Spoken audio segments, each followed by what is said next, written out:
How is it going? Hope everyone's doing well, and thank you for tuning in this video. Today I'm here with my pay-per-view review of WWE SummerSlam 2020. Without wasting any time, let's go ahead and dive right into things. Before the main pay-per-view started, we did have a kickoff show 1 hour prior to the event, which featured the United States Championship match between Apollo Crews and MVP. I thought it was a fine match, pretty much on par as their previous Raw match. They did some callbacks to that match as well, which I thought was nice. Apollo Crews did a nice dive onto MVP, which is pretty much the only big spot that happened into it.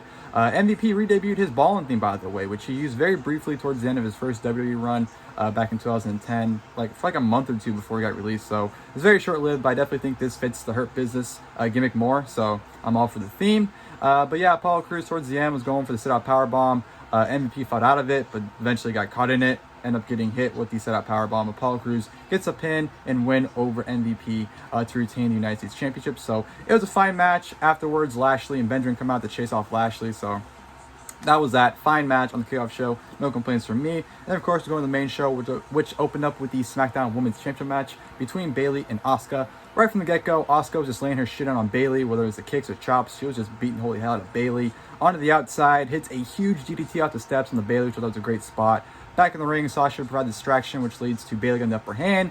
Bayley works over Asuka. Asuka goes for a hip attack onto the apron, which Bayley catches her and just dumps her right into her leg on the apron. So at that point, Bayley would target Asuka's leg at any advantage, at any point she could.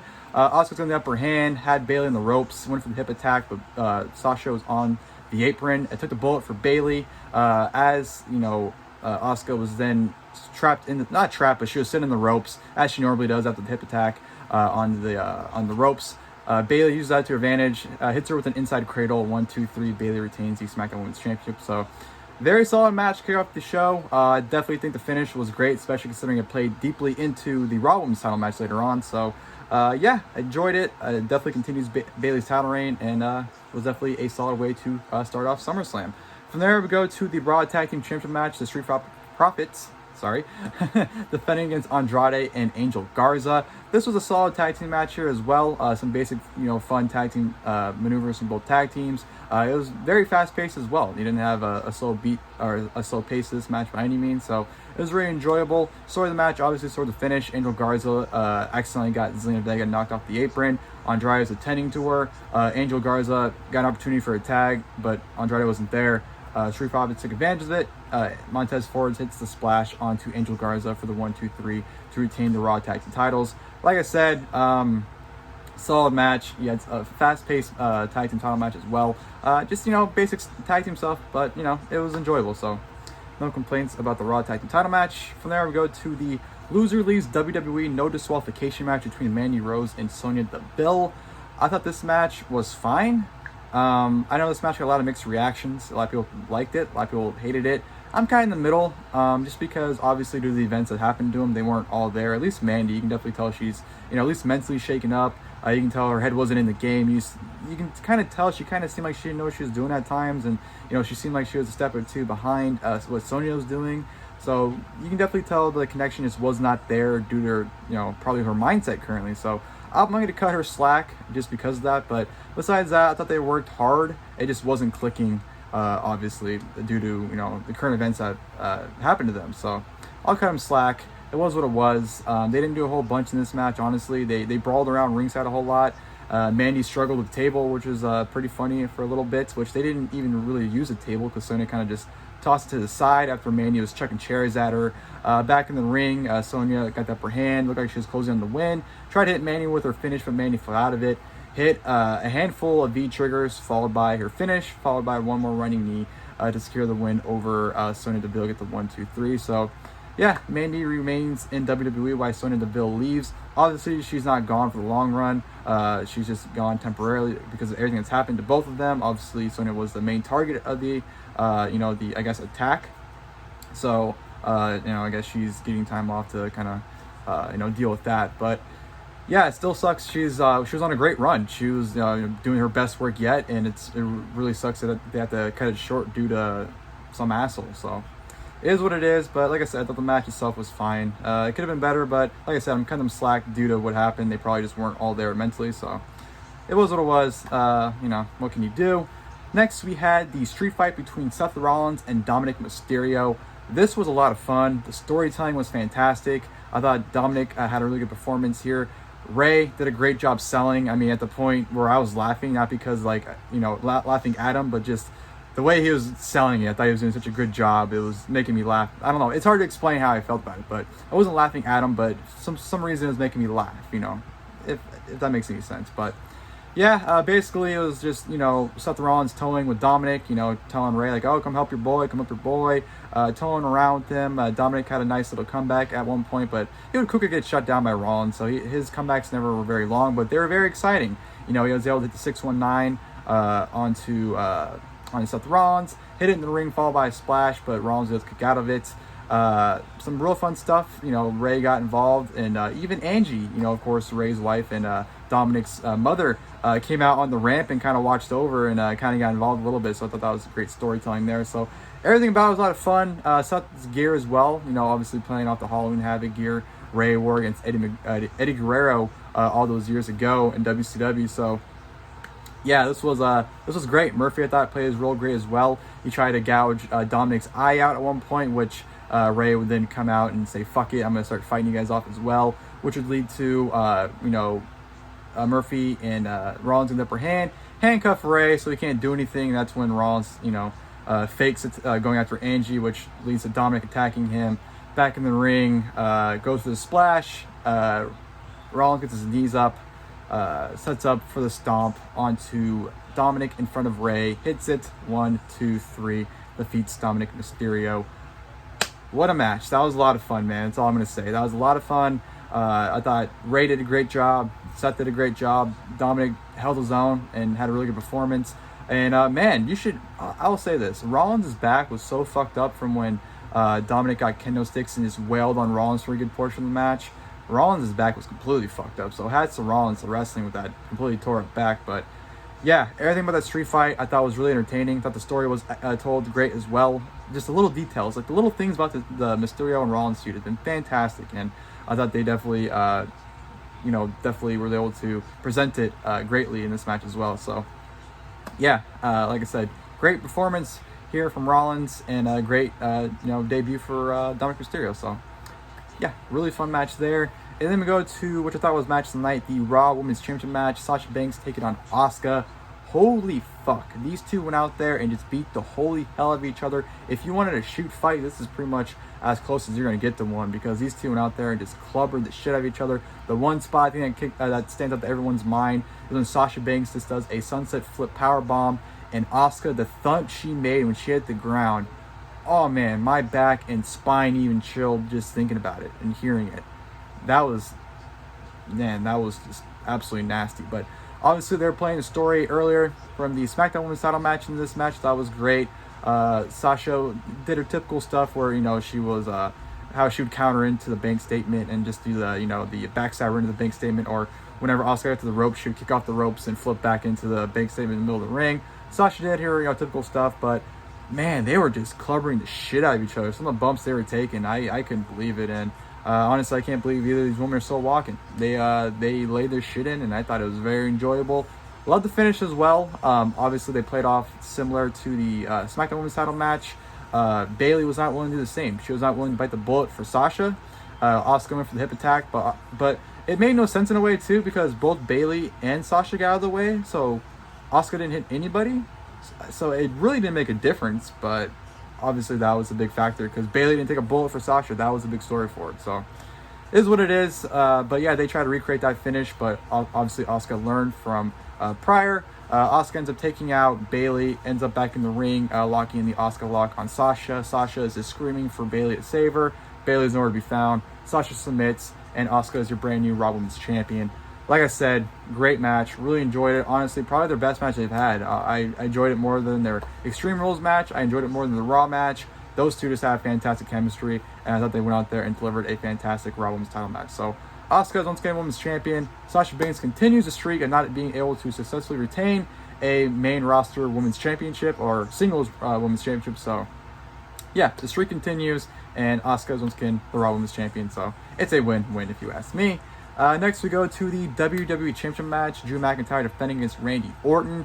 And I thought this was another great title defense from Drew McIntyre. You can tell Randy Orton was motivated, and he was bumping his ass off for Drew McIntyre. Randy Orton was taking belly-to-belly overhead suplexes. He was busted open by McIntyre. He was bleeding, not, all over the place, but he was showing some color. So Orton, he earned his paycheck tonight, I'll tell you that. Randy Orton went out there and he earned his shit. And I thought McIntyre did a great job. The match started off slow. They weren't really doing a whole much. Orton was kind of slithering out of the ring, not really fucking with McIntyre too much. But then the match picked up, and they were able to do some great spots. And I thought Orton was able to bust out some great stuff. Obviously busted up the vintage DDT, did the Orton stomps. Some good stuff. The match went to the outside.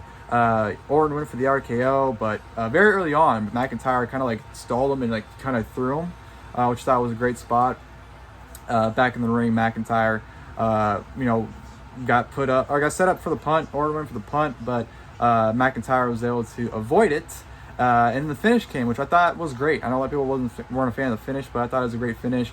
McIntyre hits the double hook arm DDT, the Future Shock DDT, I should say. After he goes forward, Orton counters it, goes for an RKO, but he counters it into the Future Shock, which I thought was a great spot. But yeah, he did that to set up for the Claymore. Goes for the Claymore, but Orton gets out of the way for it. Goes for the RKO, but McIntyre catches him into a backslide, and 1, 2, 3. Drew McIntyre successfully retains the WWE Championship over Randy Orton. And a lot of people didn't like the finish, thought it was flat. I thought it was great because it was a win-win. McIntyre is still champion, doesn't take the championship off him, and you beat Randy Orton clean while still protecting him because he lost via a backslide. So I don't see what's so to complain about. McIntyre's still champion, and you beat Orton clean while still protecting him. So I don't see what the issue is. I understand it wasn't an exciting finish, but in a situation where, both guys really shouldn't have lost, they made the best of it. I think that finish made the most sense in terms of protecting both guys. So I had no complaints. I enjoyed it. Hell of a finish. Oh, not hell of a finish, but hell of a match. McIntyre, his eye got gouged out by Orton, which I don't know if McIntyre just cut himself or if Orton really fucked his eye up. But yeah, Orton gouged his eye out at one point that, cut his eye open. So they were both sporting blood. So yeah, it felt like an old school title match, honestly. And I absolutely loved it. So wouldn't mind seeing a rematch at Payback next week because for some reason they're running a pay-per-view back next week. So it is what it is. So like I said, I wouldn't mind a rematch there. But yeah, I wouldn't mind it just being a one and done. So that way you don't have to put Orton title seat, and that way it continues McIntyre's title reign. So yeah, interesting to see where they both go going forward. But in my opinion, like I said, great WWE title match. I thought so. Then we get a promo for Raw promoting Keith Lee will be on Raw. So barely 24 hours of losing the NXT title, they've already promoting. They're already promoting him. Well, promoting him literally, and promoting him oh, look who's gonna be on Raw. Promoting him to be on the show. So they acted very quickly. So that's, I don't know. It's funny when they do that. Where it's oh, this guy was champion, but now he's on the main roster. It's what would happen if he would have retained? Obviously, he got called up because he lost, or he obviously lost because he didn't called up. But it's what if he would have won? Would he still be on Raw? So I don't know. I don't need to question those things. That's just me being picky. But then we go to the main event, which was, of course, the Falls Count Anywhere match for the Universal Championship. Braun Strowman defending against the Fiend, Bray Wyatt. Pretty much a typical Fiend match where it's just them hitting big moves right from the get-go. Strowman, spears him to the barricade. They fight around ringside. They go up into the stage area where Strowman throws him into the LED boards, which then they brawl into the gorilla where a Fiend hits Sister Abigail for a near fall. They brawl their way all the way back into the ringside area, which Strowman is now getting a bunch of different things. He has a toolbox. He gets out a blade cutter to tear up the ring because he wants to, give a running power slam onto the Fiend on there. But the Fiend is able to fight out of it. Ends up hitting not one, but two Sister Abigails onto the exposed wood. And then 1, 2, 3, the Fiend defeats Braun Strowman to become the brand new Universal Champion. So the match was fine. It was what it was. Honestly, I'd probably say it was on par with the Fiend Seth Rollins Falls kind of more match. It wasn't bad, but it wasn't good necessarily. It was fine. It was what it was. But obviously, Fiend, new Universal Champion. My first thought was, man, we got to deal with that ugly-ass title again. But immediately after the Fiend wins the championship, out comes the big dog Roman Reigns. Huge fucking spear to the Fiend. Roman Reigns ain't having shit. Beats the fuck out of Strowman as well. He's nailing him with the chair, saying this is my house. Hey man, if it wasn't for me, there wouldn't be you. There wouldn't be a monster if it wasn't without Roman Reigns. Beating the holy hell out of Strowman and goes back in the ring. Spears the fuck out of the Fiend again, which Bray Wyatt did a great job selling those spears, by the way. Reigns just letting him know that this is my yard, it's my title. Would have been mine if shit didn't happen. Roman Reigns acted like a complete and utter badass in his return, and I loved absolutely every second of it. It was so good to have Roman Reigns back. Of all the shit I've talked over the years, I will admit, when he came back, I popped huge, and it legitimately got me excited. For the first time, and I don't know how long, I actually want to tune in to SmackDown this week to see what happens now. So, yeah, Roman Reigns is back. Very, very excited about that. Obviously, I think they should put the Universal title on immediately. Fuck the Fiend. Throw it back on Roman Reigns, because, I mean, he's going to be champion anyway, so you might as well throw the championship back on him. And hopefully that's what they do at Payback, because I don't really care to sit through another Fiend title reign. So it's going to be really interesting to see what direction they go. Obviously, there'll be a triple threat with Strowman, Fiend, and Roman Reigns. Probably at Payback, but we'll see what direction that all leads into. But like I said, that got me excited for SmackDown for the first time in I don't know how long. But overall, this entire SummerSlam got me excited for the entire WWE product. I'm excited to tune into Raw tomorrow. I'm excited to tune into SmackDown on Friday. SummerSlam, I thought overall, as a whole, was an awesome show. I had a lot of fun with SummerSlam tonight. I thought the Thunderdome is a huge upgrade from the PC. Even with the LED boards and everything, the piped-in crowd noises, it definitely seems more appealing to watch. I feel like my attention definitely is more on the screen with all of that, rather than them just being kind of an empty little small PC building. So the Thunderdome is great. I like it. I enjoy it. And like I said, SummerSlam I thought was a very fun show overall. If I had to say anything was quote-unquote bad, it'd probably be the Mandy and Sonya match. But like I said, obviously due to the circumstances and probably where they're at mentally, I'm going to give them a pass on kind of why their match didn't click as well as I was hoping it'd be. So I give that a pass. But besides that, everything else was good. I enjoyed SummerSlam a lot. I thought it was a great 3-hour show to sit through. It had a lot of great moments as well. And I thought the booking made sense. Back at Extreme Rules, we had a show that literally made no fucking sense at all. And then here we go to SummerSlam, where I feel like everything that happened made sense. You know what the best part about SummerSlam was as well? No retribution, no geeks running around. I know they showed a video package for them at one point, but you didn't have those little geeks running around yelling, "This is my house now." Like, come on, dude, fuck off. You're 4'5". Fuck off. But yeah, no retribution. Very fun wrestling show. And the booking made me excited for the product. So to me, that's a home run for WWE, because I'm very, very excited for the product right now. So hopefully they can maintain that momentum going forward.